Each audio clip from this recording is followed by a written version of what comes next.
Acción, tu revista mensual de cine y series, con los mejores estrenos de cine, fichas y reportajes coleccionables, series de televisión y 4 pósters todos los meses. Búscala en tu kiosco. Muy buenas, Aida. ¿Qué tal? Por fin ha llegado la videocrítica a la carta, que en este caso es sobre Entrevista con el vampiro, película dirigida por Neil Jordan. Agradecerte, Aida, la paciencia que has tenido para esperar esta crítica, que ha tardado bastante. Como siempre digo, nuestra intención con las videocríticas es hacerlas a conciencia y tomárnoslas muy en serio. Y desde esa perspectiva, pues, en fin, se han amontado un poco en la lista y tal. Pero bueno, ya van saliendo y ya estamos en el tramo final de las que quedan. Bueno, Entrevista con el vampiro, Aida. A ver, más allá de lo que cada uno pueda opinar sobre la película o del afecto o desafecto que se puede, digamos, plantear respecto a la película desde el punto de vista del espectador o espectadora, para mí, esta película de 1994 es un ejemplo de, vamos a llamarla así, a mí me gusta llamarla la anticrepúsculo. ¿Por qué? Pues porque me llama mucho la atención que mucha gente, cuando valora las películas, a veces cayendo un poco en el término del adanismo, digamos que borra todo lo que había antes de, ¿no? Y yo creo que Entrevista con el vampiro abordó el tema del vampirismo de una manera más sólida de cómo posteriormente lo hizo la saga de Crepúsculo. Así que a mí me gusta mucho llamarla la anticrepúsculo. Y después, también hay que decir que Entrevista con el vampiro es una película de Neil Jordan. Neil Jordan es un director que tiene, además de esta sobre el vampirismo, otra película bastante interesante que te recomiendo si no la has visto. Igual sí que la has visto, Aida, pero si no la has visto te recomiendo que la veas, que es En compañía de lobos, donde hace un poco algo parecido a lo que hace aquí. Es decir, toma un argumento de un género, de un subgénero concreto dentro del territorio del terror, y le da otra vuelta de tuerca para abordar dentro del mismo, en el seno del mismo, plantear pues una especie de reflexión de carácter, si se quiere, más social, sobre un aspecto concreto, sea el que fuere. En el caso de Entrevista con el vampiro está claro que está hablando de una otra forma de entender la familia, principalmente, y está claro que está hablando de una serie de asuntos que tienen mucho que ver con nuestra manera de entender la existencia, el tema de la inmortalidad, el miedo a la muerte, y sobre todo una especie de, que ya veremos, ahora lo comentaré, una especie de enfrentamiento a los personajes principales sobre dos posturas ante la existencia. Esto en Entrevista con el vampiro, pero es que cuando te trasladas a En compañía de lobos, que es una película que dirigió 10 años antes de Entrevista con el vampiro, ya se veía que Neil Jordan tenía esta tendencia a introducir en temas de género, y siguiendo los arquetipos del género sin ningún tipo de problema, introducir una especie de reflexión o de segunda lectura de carácter social, ¿no? En el caso de En compañía de lobos, de lo que está hablando es del paso a la madurez, además desde un punto de vista femenino y en relación con, digamos, el desarrollo sexual y demás de la persona. Y todo eso en un contexto donde los miedos que se producen en ese paso, digamos, de infancia a adolescencia, en ese paso de infancia a madurez física, puramente física incluso, no solo psicológica, como esto pues está rodeado de una serie de miedos, de inquietudes, de inseguridades, que él plasmaba con todo el tema de la licantropía y curiosamente, no digo que adaptando, pero sí siguiendo muy de cerca el célebre cuento de Caperucita Roja. Entonces estas dos películas separadas por 10 años de diferencia dejan clara una de las características del cine de Neil Jordan, que es, digamos, habitar sus historias, vamos a llamarlas de género, en este caso de subgéneros, el vampirismo, la licantropía, etcétera, con algo más, con otro tipo de planteamiento, de reflexión, que, digamos, las enriquece. Y esto es lo que siempre ha hecho el buen cine de terror. Rodearse de todos los esquemas del arquetipo del género, subgénero que esté abordando, pero darles una segunda lectura de carácter social o incluso político llegado el caso. Y en ese sentido, pues por eso digo que esto es casi el anticrepúsculo y tampoco se trata de generar tribus enfrentadas, pero la realidad es que Entrevista con el vampiro, hombre, a mí me resulta mucho más interesante que toda la fantasía de Crepúsculo, aunque entiendo que tenga su popularidad, sus seguidores, etcétera, ¿no? Pero digamos que también supone un punto de inflexión en el vampirismo, ¿no? Hay un tema interesante que es cuando comienza la película con ese plano donde pone San Francisco, donde vemos el cartel de San Francisco y vemos esa especie de laberinto urbano, porque genéricamente esto nos remitiría más al cine negro. El cine negro, el cine policíaco también, en general, pues suele situarnos en qué ciudad se desarrolla la intriga y demás, ¿no? Y la verdad es que al principio esta película tiene todas las características, más que de terror, de una película de intriga. En definitiva, es un periodista que está entrevistando a un personaje enigmático que se presenta de espaldas y que empieza a comentar un poco pues, las condiciones de su vida y de su existencia en este mundo, ¿no? A partir de ahí se desarrolla una especie de caminos paralelos de la historia donde Neil Jordan elige, en mi opinión, contrapesar lo que podría haber sido un relato de terror al uso, aunque tenga momentos con bastante más interés por la intriga, por plantear preguntas y intentar responder a esas preguntas durante toda la película, ¿no? Y la propia construcción de guión de la película es, en el fondo, la resolución de un enigma. En este caso, el enigma de quién es ese vampiro al que se está entrevistando, cuáles son sus características y demás. Además, esta película tiene una especie de, no diría yo hermana gemela, pero sí que tiene una especie de eco en otra película que también te recomiendo, que es una película dirigida por Jim Jarmusch, Solo los amantes sobreviven, que es otro acercamiento al vampirismo, es otro título clave de este género, que para mí, esto que voy a decir en muchos casos también tiene mucho que ver con distintos criterios o distintas maneras de entender las cosas, de entender el cine, de entender las películas, de entender las historias que nos cuentan y tal, ¿no? O de cómo deben contarse esas historias. A mí me gusta más la de Jim Jarmusch. Creo que es un paso hacia adelante sobre Entrevista con el vampiro. Y desde un estado más de adultez en cuanto a los planteamientos de temas que allí se hacen, pero también desde un estado de algo que, en mi opinión, le falta, en coherencia con la adaptación de la novela, también hay que decirlo, le falta a Entrevista con el vampiro, que es el sentido del humor. Tiene algunos rasgos, algunas pinceladas de sentido del humor, algunas de las cuales es un humor muy negro y procede generalmente del personaje del Lestat. Ahora hablaremos del Lestat y de lo que hizo Tom Cruise con Lestat.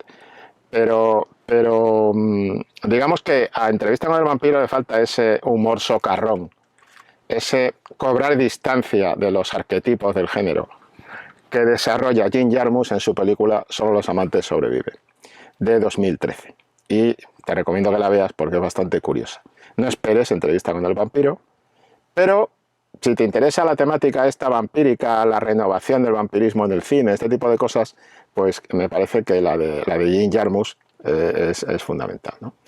En el tratamiento de paisajes, en el tratamiento de la noche, en el tratamiento de personajes, en fin, a mí me gusta mucho más, y la he visto además varias veces en fechas recientes para explicarla en clase y demás, y creo que tiene mucha más chicha, mucha más carne. Solo los amantes sobreviven, que Entrevista con el vampiro. Es interesante la introducción del tercer personaje en la película, Lestat, del que hablaba antes, que es un poco, tiene una función como de coprotagonista, pero es un coprotagonista que en un momento determinado, bueno, esto es una videocrítica con spoiler, evidentemente Aida sí que ha visto la película y no tiene ningún problema en que yo le revele aquí de todo, pero si alguien que esté viendo esto no lo ha visto, debería ver primero Entrevista con el vampiro, que merece la pena, y después pues meterse en esta videocrítica, ¿no? Entonces, en la presentación del personaje del Stat, que es el personaje de Tom Cruise, es un personaje que después va a desaparecer de la trama, porque realmente el protagonista es el vampiro al que alude ese título. Entrevista con el vampiro no es entrevista con Lestat. Otra cosa es que yo pueda pensar que me hubiera divertido mucho más haber visto una película centrada en Lestat, y ahora diré por qué. Pero bueno, para Lestat hubo todo tipo de polémicas por elegir a Tom Cruise. La autora en algún momento dijo que si Roger Hauer, Anne Rice, que había pensado más cuando escribió la novela en Roger Hauer. Después también citó a alternativa a Daniel Day-Lewis como Lestat.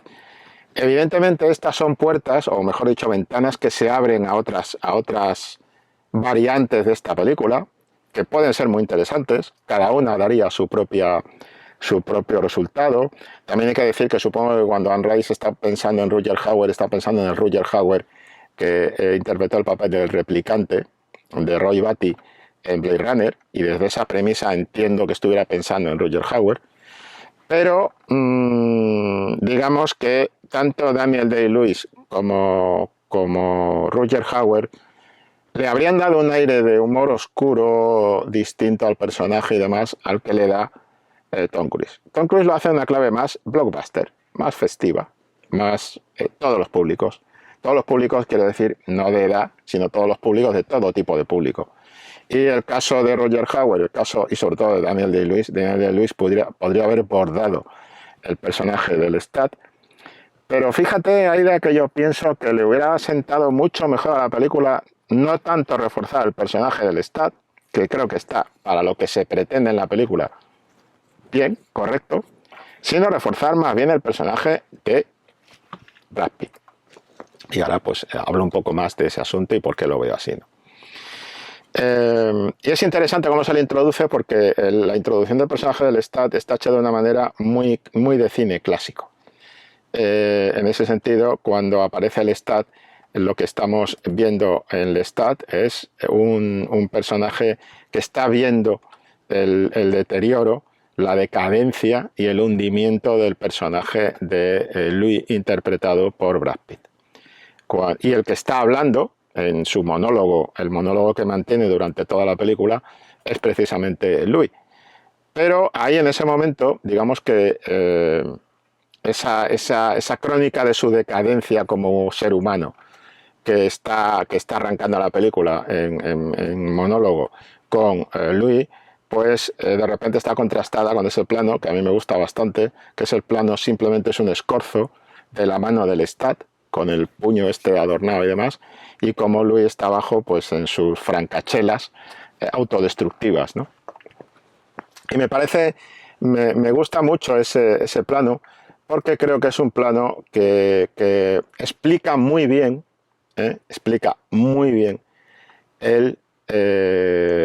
la estructura, el andamio narrativo de la película. Porque durante toda la película vamos a ver que, sobre todo en la primera parte, el personaje del Lestat refuerza al personaje de Louis. Lo sostiene, lo refuerza, le da genio, le da interés, le da presión a la tensión de la película, al ritmo, le da vitalidad a la historia. Porque Louis tiene una tendencia, su discurso, a ser un discurso muy llorón, y necesitamos un contrapeso para ese discurso llorón, esa especie de exceso de existencialismo, ¿no? ¿De dónde vengo? ¿A dónde voy? ¿Qué hago aquí? ¿Qué pinto aquí? Toda esta historia, ¿no? Necesitamos un contrapeso. Es un contrapeso que Tom Cruise supo servir muy bien dentro del código que tenía con la interpretación con Brad Pitt. Y dejando aparte todos los rumores sobre si hubo competencia, no hubo competencia, etcétera, este tipo de cosas. Que por otra parte es algo perfectamente normal. A veces intentamos buscar chismes y cosas negativas donde realmente no lo hay. A ver, si tenemos a dos actores a nivel de estrellato, no hablo de actores, a nivel de estrellato que tenía en ese momento Tom Cruise y que estaba alcanzando en ese momento Brad Pitt, es lógico que esos actores, digamos, tengan una competencia interna para imponerse al resto digamos, a su principal competidor, que en este caso es el otro, ¿no? Y eso también hay que decir que obra muy bien en beneficio de la propia trama de la película, ¿eh? De los dos personajes del Stat y de Louis, y del enfrentamiento y la animadversión que se genera entre ambos, ¿no? Que es algo mucho más complejo de lo que pareciera, y que sin embargo esa complejidad, también te digo que en mi opinión no está del todo bien servida en la película desde el punto de vista de interpretación, por parte sobre todo de Brad Pitt. Pero bueno, ahora vamos con ello. Entonces, como decía, esa presentación me parece que define muy bien cómo va a ser la dinámica. Porque después, en cuanto desaparece Tom Cruise, digamos que la película cae en una especie como de desinterés del que solo se salva a nivel de interpretación, porque en un momento determinado aparece otro personaje que apuntala al personaje de Brad Pitt, que es el de Antonio Banderas. Y claro, ahí se vuelve a producir ese fenómeno, ¿no? de que hablaba yo de Brad Pitt, del que hablaremos ahora. Al principio la película es un despliegue, en toda la película, pero sobre todo al principio es un despliegue de presupuesto en el diseño de producción para meternos en ese entorno de decadencia de ese pasado histórico del personaje de Brad Pitt cuando está vivo y de sus primeros tiempos como vampiro. Y después, digamos que también hay otra película que quiero citar aquí, dentro de los referentes que pueden forjar, o sea, que pueden permitirnos dibujar una especie de mapa de referencias de la película, que es El Ansia de Tony Scott, el hermano de Ridley Scott, ya fallecido. En El Ansia de 1983, los vampiros pues son sobre todo David Bowie. David Bowie es un referente, ¿no?, a la manera de interpretar el vampirismo. Y a mí me dio la impresión, cuando he vuelto a ver ahora Entrevistando al vampiro, que en la presentación del Stat, pues a lo mejor inadvertidamente, o no, de repente Tom Cruise parece estar haciendo algún tipo de, no digo de imitación, pero sí que tiene cierto tipo de eco, tiene cierto tipo de referencia de lo que hizo David Bowie con su papel del vampiro en El Ansia. Pero rápidamente Tom Cruise creo que retoma el camino adecuado, desarrollando su propio personaje y apartándose de esas sombras, de esa poderosa sombra que era la poderosa sombra de David Bowie. A ver, El Ansia es una película que se sostiene sobre sus actores. Se sostiene sobre David Bowie, se sostiene sobre Catherine Deneuve, se sostiene sobre Susan Sarandon. Y es otra película que, si no la has visto, te la recomiendo. Pero es una película que, digamos, que entra más en un juego sin complicarse mucho la vida del género, sin buscar segunda lectura o una segunda lectura muy... Es más rollo blockbuster años 80, ¿no? Mientras que aquí, de alguna manera, Neil Jordan está intentando de alguna forma hacer otra cosa. Está en el blockbuster, sabe que tiene que seguir al blockbuster, pero digamos que está buscando esa segunda lectura que decía al principio, ¿no? Y entonces está bien, creo, que se aparte rápidamente Tom Cruise de todo tipo de similitud o de imitación o de dejarse barrer por la sombra de David Bowie, porque además hubiera sido suicida, ¿no?, por su parte. Entonces, bueno, lo que hace solo en la presentación, concretamente cuando muerde a Brad Pitt, pues sí que hay, en ese mordisco al cuello de Brad Pitt, se plantea un poco uno de los temas de la película, que es ese tema de enfrentamiento, de afecto y desafecto por parte de los dos personajes de vampiros principales de la historia, ¿no? Y rápidamente Tom Cruise impone su propia interpretación en el momento en que visita a Brad Pitt en su casa, al personaje, a Louis, en su casa. Cuando Lestat aparece en la casa de Louis, ya es Tom Cruise interpretando a Lestat, ya no es un David Bowie o un remedo o un eco, una sombra de David Bowie, sino que ya es total. Y ahí se desarrolla ya la dualidad del Lestat y de Louis. Sí que se da en la película un problema de actores devorando a los personajes. Hay que vender, es lógico. Y digamos que aquí es cuando entra un poco el síndrome de la estrella devorando al personaje. Y aquí eso se da totalmente. En toda la película, si es caso, hay una parte más contenida en los vampiros en Francia, pero igualmente la premisa que tienen Antonio Banderas cuando interpreta su papel de Armand, en el fondo es la misma que tienen Tom Cruise y que tiene Brad Pitt. Es decir, es código, aunque él sostenga, digamos, siempre la interpretación Banderas, al final en Estados Unidos le están pidiendo que sea estrella. Y que Armand y todos los vampiros que hay en la película de alguna forma son como estrellas. Entonces, las estrellas habitan los vampiros. Y digamos que no los vampiros habitan las estrellas. Y ese código lo tiene también, esa, llamémosle, yo no la llamaría orden, pero digamos esa intención desde la dirección está también en la interpretación de Antonio Banderas. Lo que pasa es que Antonio Banderas, no hay que olvidar que cuando llega a Estados Unidos, es un poco un fenómeno tipo también Javier Bardem. Cuando llegan a Estados Unidos estos actores tienen un amplio recorrido detrás, tienen una amplia experiencia detrás, en un cine que no juega la clave del estrellato, como es el español. En general, en líneas generales, a veces sí, pero en líneas generales no.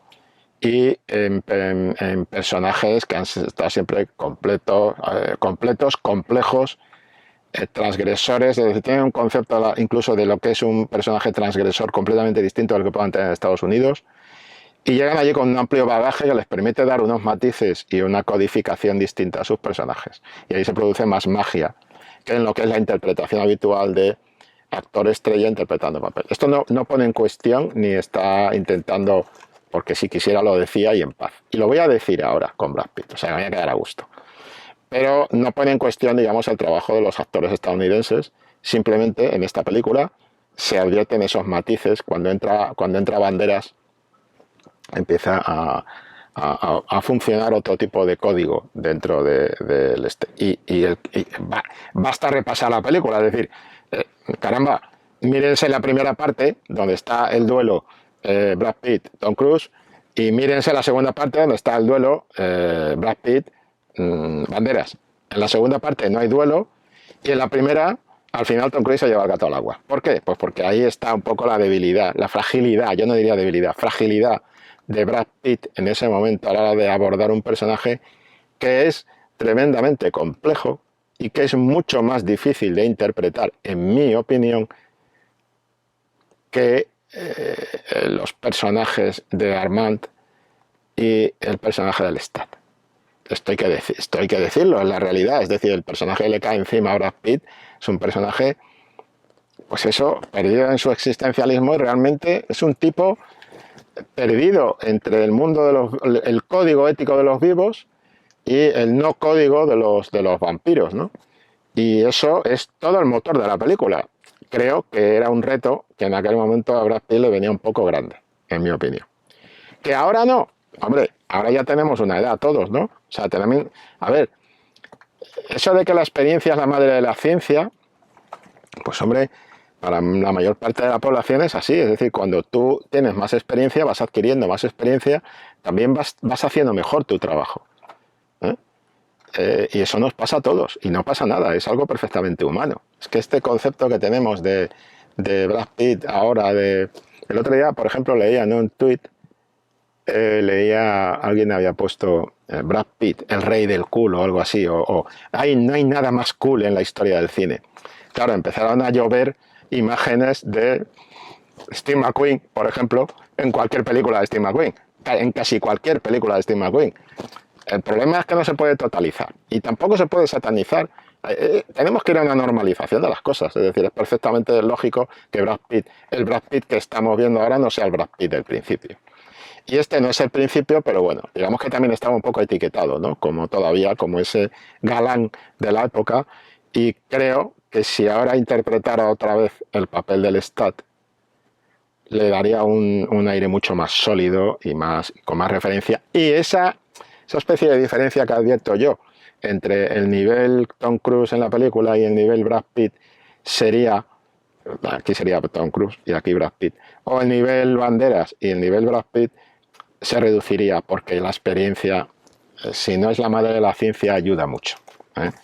Ya son muchas películas y ya hay otro código completamente distinto a la hora de abordar personajes. También hay menos, también es otra etapa de la vida distinta del actor. Conforme tienes más edad empiezas a darte cuenta de que muchas cosas que antes te inquietaban o que te preocupaban mucho, y hay que tener en cuenta que este trabajo lo está realizando Brad Pitt delante de una cámara, con un montón de equipo, con una competencia de los otros actores que están allí, en fin, en unas situaciones, pues evidentemente cuando pasas más de todo eso y vas a lo que vas, evidentemente eso genera mejor producto, por decirlo así, en tu trabajo, ¿no? Pero bueno, yo sí tengo que decir aquí en la videocrítica, creo que Aida, que te lo mereces, no solo por la paciencia, sino oye, porque te has tomado el trabajo también de pedirnos esta videocrítica y demás. Creo que mereces que te sea sincero, y la sinceridad es que a mí me parece que lo que peor ha envejecido de la película es Brad Pitt. Y es que además Brad Pitt está omnipresente en toda la película.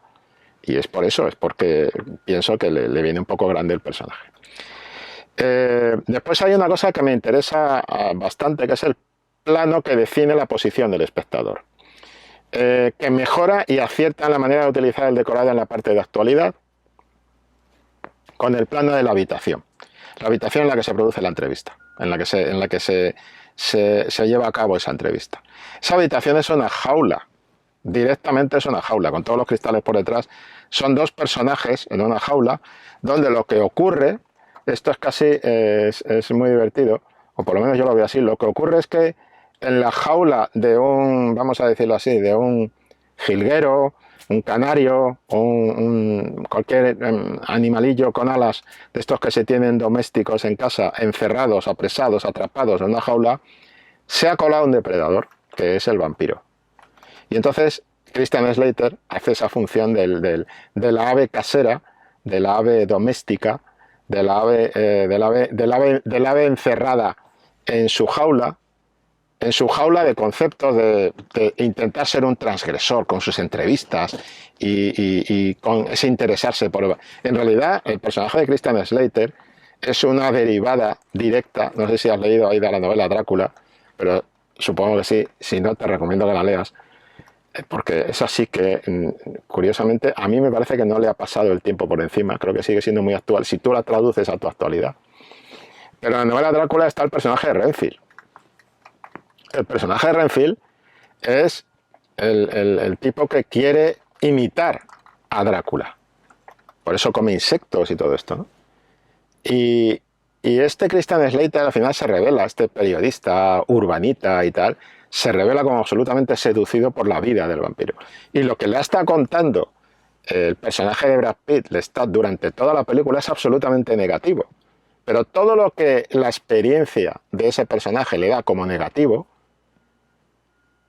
y ahí entra la experiencia, lo que decía de Brad Pitt. Brad Pitt no tenía experiencia suficiente en ese momento, creo yo, para marcar. Porque claro, Tom Cruise lo tiene más fácil. Tom Cruise tiene que organizar una fiesta. Y a Tom Cruise organizar fiestas se le da muy bien con sus personajes.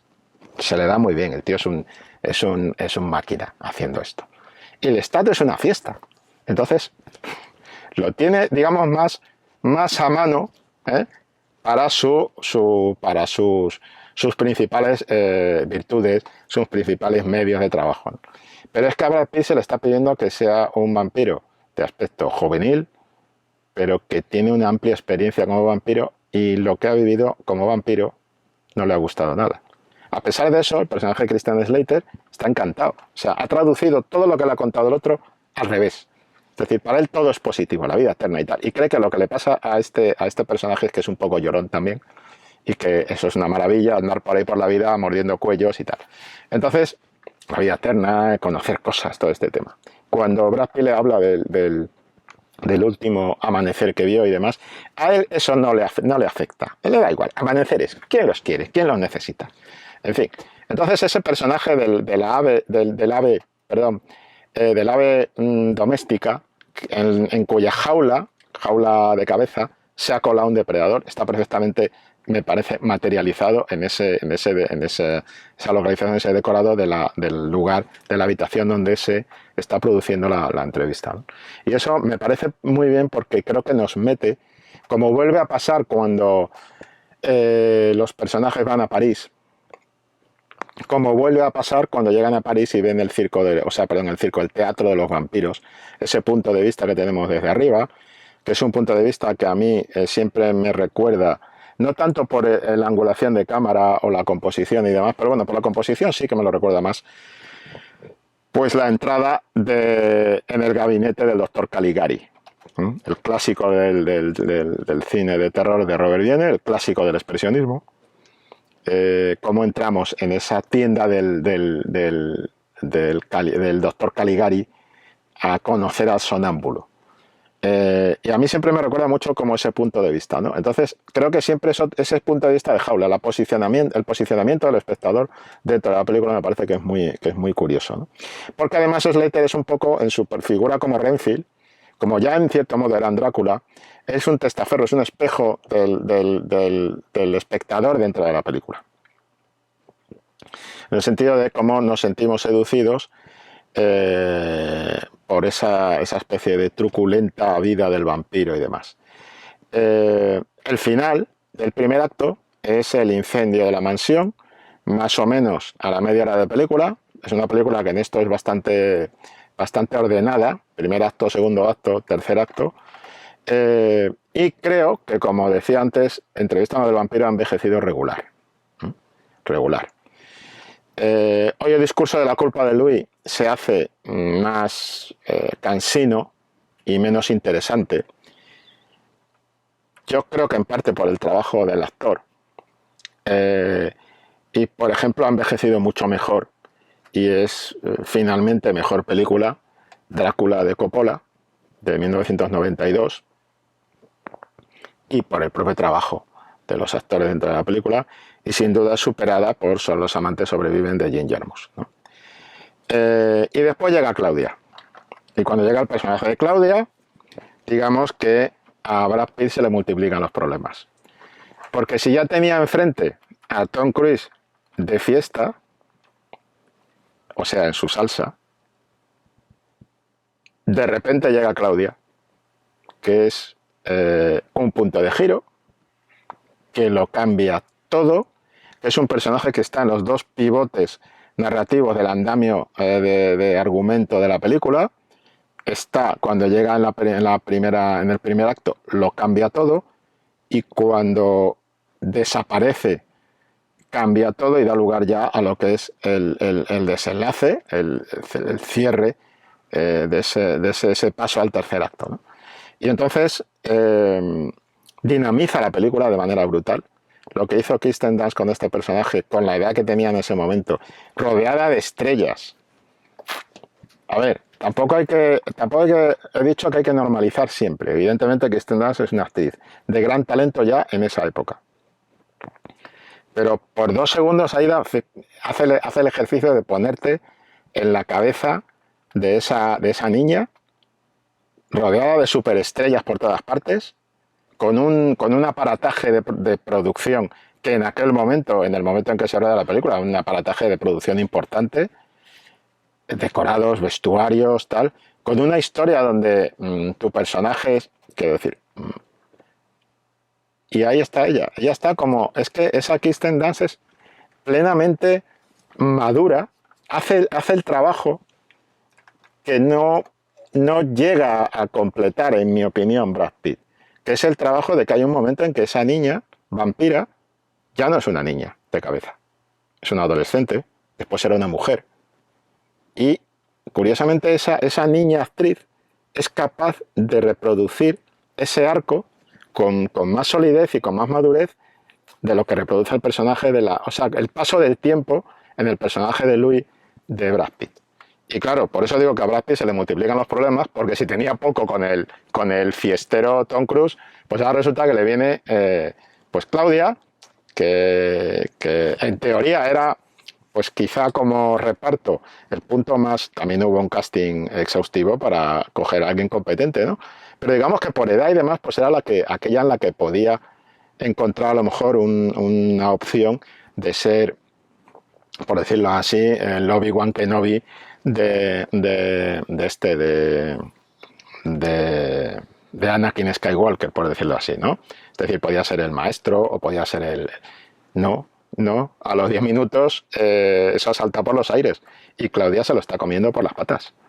Es decir, Kirsten Dunst se está comiendo a Brad Pitt totalmente, o sea, lo está dejando en una posición muy incómoda, porque además yo creo que muchas veces de una manera subconsciente, o sea, perdón, de una manera subconsciente, de una manera inconsciente, el director tiende a potenciar visualmente, con el tipo de plan y demás, al actor o actriz que está dando más resultado.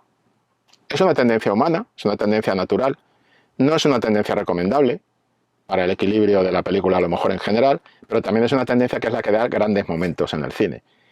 Y yo creo que aquí está claro, o sea, a Brad Pitt se le van cerrando las fronteras, cada vez se ve más limitado por todo lo que tiene alrededor, por dos fenómenos como son Tom Cruise en su fase fiestera y Kirsten Dunst en su fase, bueno, yo soy aquí la más joven, pero todo esto lo voy a quedar yo, porque es tremendo lo que hace Kirsten Dunst en esta película, con un papel, era un papel ambiguo, papel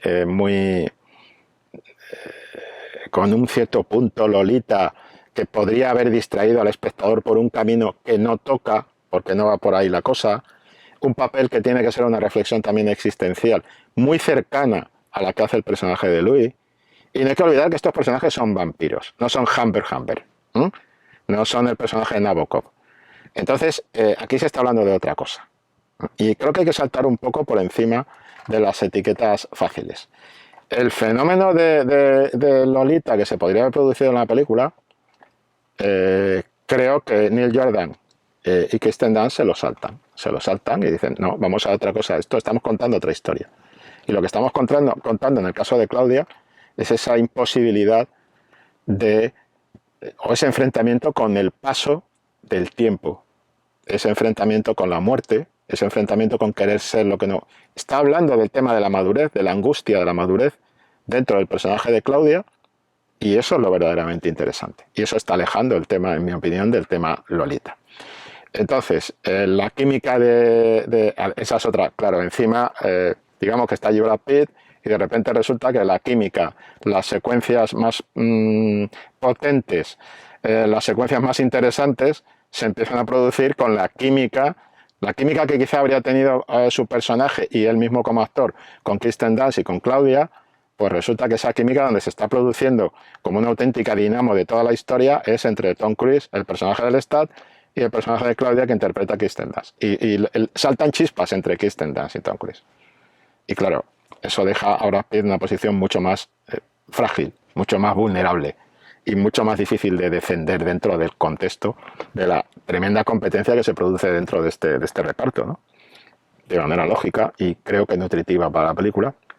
Pero la verdad es que la química Cruise-Dunst funciona mucho mejor que la química Pitt-Dunst y desde luego mucho mejor que la química Pitt-Cruise.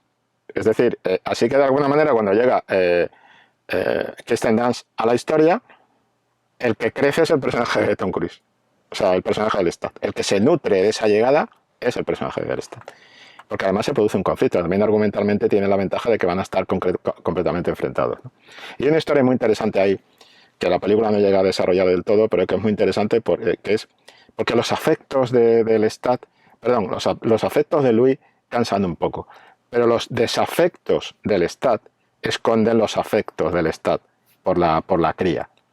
Y con todo el tema de las muñecas, de los vestidos, y ahí está, esa relación también es mucho más interesante desde el punto de vista de personajes y para el espectador.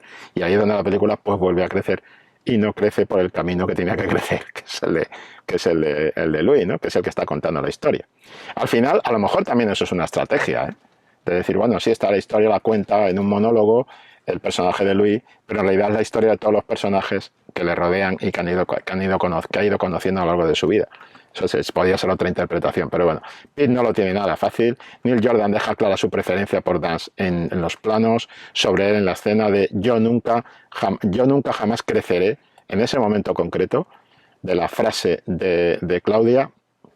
Está claro que Jordan está cubriendo visualmente el personaje de Claudia y la interpretación de Kirsten Dunst y no tanto el de Brad Pitt, donde lo deja un poquito pues un poco con los calzones en la mano, ¿eh? Y eso es así. Los recursos que hoy tiene para darle a su personaje del fondo de tragedia lo tiene invertido en Claudia y no en el personaje de Louis. La película es autoconsciente de su segunda lectura, de planteamiento de una familia que se define como una nueva forma de familia, atacando incluso por guión a las familias clásicas, a las familias a la antigua, cuando hay una frase de guión que dice acabaron con familias enteras. ¿No? O sea, acabaron estos dos personajes, Kirsten Dunst, el personaje de Kirsten Dunst, Claudia, y el Lestat de Tom Cruise, ¿no? Y todo eso que tendría que contarlo desde un trono de espanto absoluto, esa prestación no la está dando Brad Pitt, en mi opinión. Después, el tema de la comedia. La poca comedia que hay la está aportando el personaje de Lestat con el personaje de Claudia, el tema del vestido. El momento del profesor de piano y la mirada de Kirsten Dunst al profesor de piano, que lo dice y lo explica todo. Cuando está el profesor de piano ahí dándole y Claudia se le queda mirando como diciendo, te está metiendo en un problema, chaval. Ese tipo de humor está muy bien en la película, pero dura muy poco. Dura muy poco porque la película rápidamente tal. Y no es ese humor socarrón que está en casi todos los planos de Solo los amantes sobreviven. Por eso digo que te recomiendo que veas la película de Jim Jarmusch. Y creo que le viene muy bien a la película, pero claro, es que esta película está concebida no como una sátira, no como una parodia, no tanto del vampirismo, sino del mundo moderno, como es, y del paso del tiempo, como es Solo los amantes sobreviven de Jim Jarmusch, sino que está concebida como, de alguna manera, una aventura barra tragedia, barra épica a través del tiempo. Y evidentemente aquí domina más la tragedia.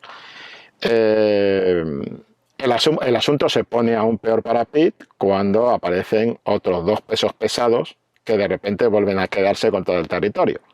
Antonio Banderas y Stephen Rea.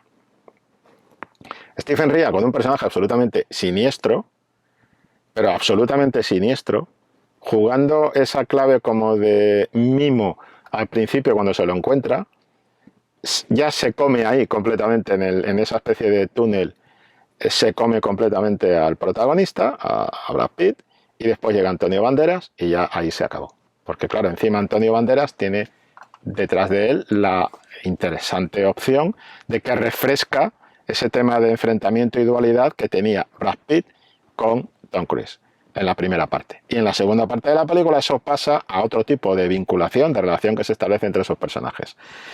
Y el plano de Banderas entregándole la tarjeta a Pitt ya es demoledor, absolutamente demoledor para Pitt.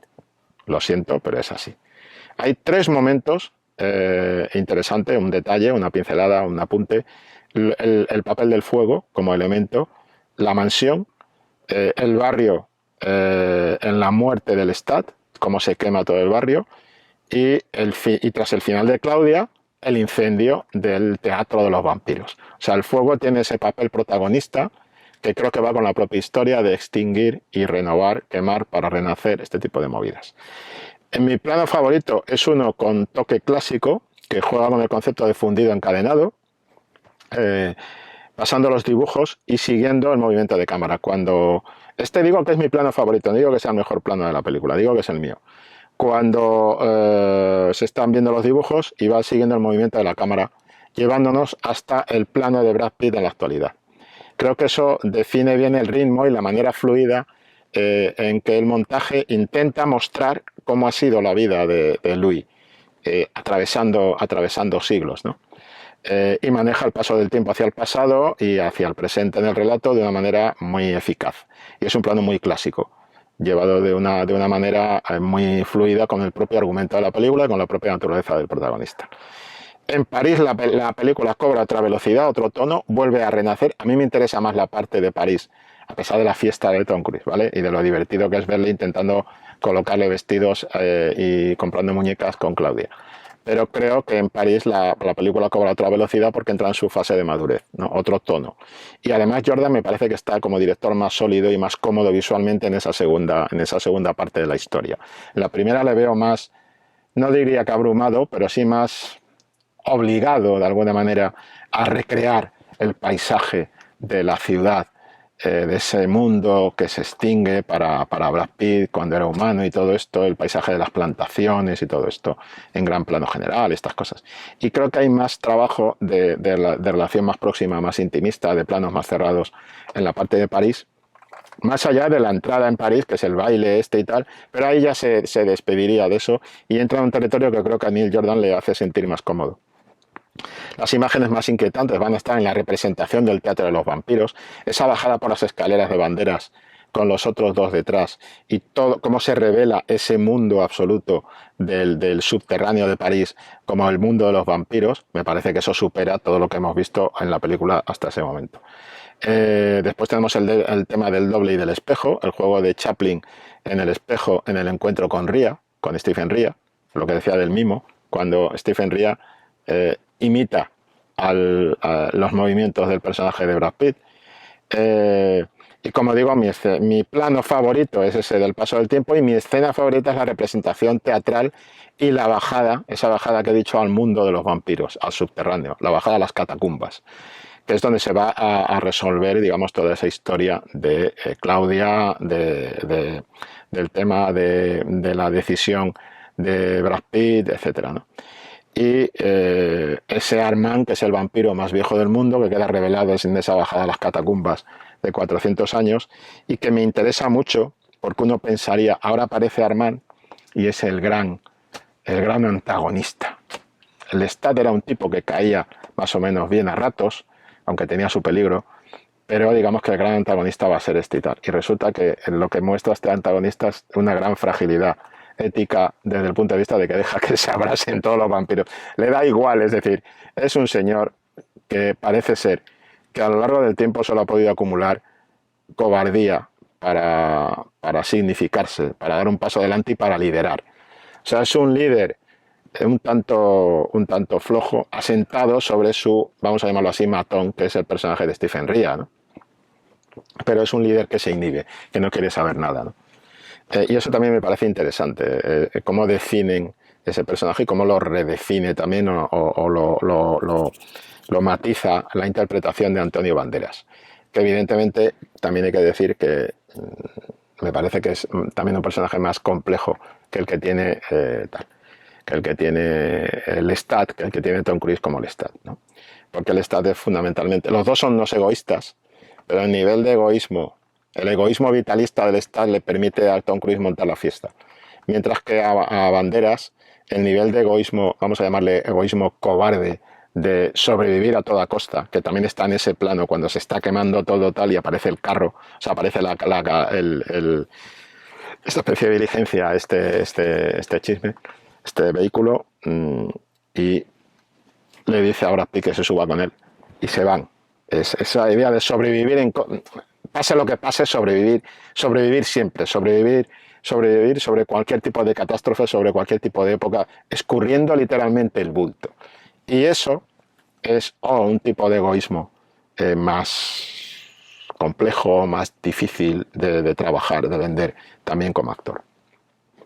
Y a partir de ahí, pues como digo, yo creo que te he contado un poco lo que son las claves que yo veo así más generales de la película. Como digo, una película que ha envejecido regular, principalmente. Tampoco, no me gusta señalar, porque culpabilizar tampoco es eso. También hay que decir una cosa, a lo mejor también aquí hay que echarle su granito de culpa a Neil Jordan, porque también es muy fácil acusar al actor cuando en realidad Neil Jordan tendría que haber dicho, bueno, vamos a ver, no me estás dando lo que creo que necesita el Lestat.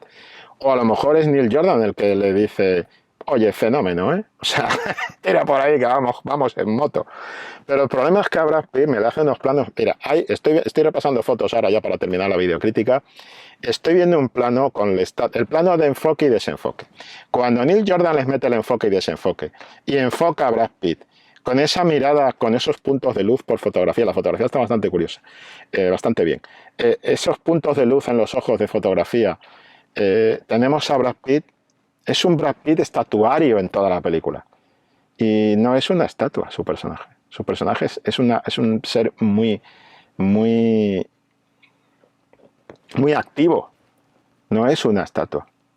Es un ser muy activo. Y la perplejidad se vende siempre con esa especie de mirada enfocada al vacío y con una fotogenia de carpeta de adolescentes que le perjudica. Y estoy viendo un plano donde está, detrás de él está el Lestat, o sea, Tom Cruise, con su melena rubiales, y está así, y está desenfocado, y se está comiendo a Brad Pitt en desenfoque. Eso no puede ser. O sea, no, eso no es normal, ¿no? Y después está pues todo el encuentro que hay. Tú coges cualquier plano de la película, si vas parando la película en los planos y mírate los planos de Tom Cruise y de Brad Pitt, y en plano fijo te vas dando cuenta cómo se lo está comiendo, ¿no? Después está el plano de la pajarera, donde digamos también tenemos el plano hay un plano que creo que define muy bien qué está pasando en la película y no debería pasar. Es el plano en el que están con las dos muchachas. Bueno, el que está con las dos muchachas es Tom Cruise. Y fuera, en una especie de reencuadre en sombra, como una silueta, está en el balcón, está Brad Pitt ausente de todo lo que va a pasar allí, ¿no? Y me parece que eso es un poco... Es que ahí tenemos el primer término, ¿no? Y como digo, después viene ya ese plano casi de la niña del exorcista, en el que nos muestran cómo se transforma en vampiro desde el dolor el personaje de Claudia, y a eso, por montaje, le sigue un plano de Brad Pitt poniendo una cara de pasmo, pero vuelve a ser estatuaria. Es decir, dices, no, tío, o sea, cuidado que viene otro enemigo, que es... yo creo que también Claudia, el personaje de Claudia de Tom Cruise, el personaje de Claudia de Kirsten Dunst, el personaje del Lestat de Tom Cruise, el personaje de Stephen Rea, el personaje también digo, creo que están contribuyendo a sostener, pero creo que fue equivocada la interpretación, pero no tanto la interpretación, sino yo diría en general el abordaje del personaje de Louis, tanto por Brad Pitt como por Neil Jordan. Es decir, todos los planos que tenemos de Brad Pitt son de un momento de pasmo, de espanto absoluto, pero no tiene el espanto en el tema. Y después ves planos de Kirsten Dunst con los ricitos, cuando está pensando, yo estoy evolucionando, pero mi cuerpo sigue siendo el mismo, esto que está pasando aquí, ese plano de vacío absoluto. Compara el plano de vacío absoluto con el plano que te decía antes del desenfoque de Tom Cruise, ese plano de sentir el vacío bajo sus pies de Brad Pitt, y ves que no hay manera, que es que ese no es el tema, ¿no? Entonces, y aún así, pues hay digamos, la referencia de todo el desarrollo de la película, creo que está fundamentalmente entre los personajes. Cuando reaparece Tom Cruise, encima reaparece ya con todo el maquillaje y todo, y bueno, esto va ya a otro nivel. El duelo, el enfrentamiento que hay, repasando imágenes, la mirada de inocencia retadora, es decir, no me das ningún miedo que tiene Kirsten Dunst cuando el personaje del Lestat le pone la mano en el cuello y la amenaza, y como la niña se le queda mirando diciendo, no, si es que no, este no es el camino, amigo. Esto no funciona. Y todo como el propio plano de Tom Cruise siguiente, el contraplano, te pone en los ojos que toda la fuerza que está metiendo en el diálogo de te voy a machacar, en realidad no se lo cree, los ojos no se lo creen. Y eso es la interpretación del Lestat de ese momento, cuando de repente mira al abismo a decir, pero qué narices hemos hecho, este bicho, esta Claudia es un peligro, pero un peligro importante. Todo eso, todas las miradas de Kirsten Dunst, todas. Y me pongo los planos de Brad Pitt y la mirada es la misma en todos. Estatuario. De repente aparece Tom Cruise ya demacrado y todo esto, después de su encuentro con el cocodrilo, y ahí Tom Cruise se crece. Ahí Tom Cruise se crece a un nivel del tipo que ya ha conocido, otra vez ha bajado a los infiernos y tal, ¿no? Y bueno, en general, pues todo esto que te he comentado, los planos picados en el circo de los vampiros, me gustan mucho, para el circo, en el teatro de los vampiros, los planos donde parecen casi, son como murciélagos, pero también son como cucarachas gigantes, estos vampiros que se abaten sobre esta muchacha que está siendo sacrificada en la realidad, pero el público es ajeno. Esa especie de participación del público en lo que es un asesinato y demás, me parece también muy interesante en ese posicionamiento del público que decía antes. Y bueno, en general, pues este es un poco mi recorrido por la película. Así que, Aida, nuevamente gracias por la paciencia y nos vemos en otra. Hasta luego. Acción, tu revista mensual de cine y series, con los mejores estrenos de cine, fichas y reportajes coleccionables, series de televisión y 4 pósters todos los meses. Búscala en tu kiosco.